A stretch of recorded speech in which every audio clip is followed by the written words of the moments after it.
لو أول مرة تشوفيني أنا اسمي آية. تعالى أقولك أنا عملت وجبة الفطار الجميلة دي ازاي من بواقي التلاجة. وعايزة أقولكوا إن هي عجبت البنات عندي جدا، وافتكروها إنها بيتزا وطلبوها مني، قالوا لي يا ماما بقى اعمليها لنا تاني.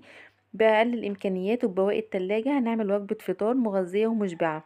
أول حاجة هنجيب بولة وهنحط فيها بيضتين، ومادام حطينا بيض يبقى طبيعي هننزل بفلفل أسمر، وبعد كده هننزل بمعلقة من الدقة المشكلة اللي هي عبارة عن فلفل أسمر كزبرة كمون شطة، هنقلبهم كويس جدا مع بعض.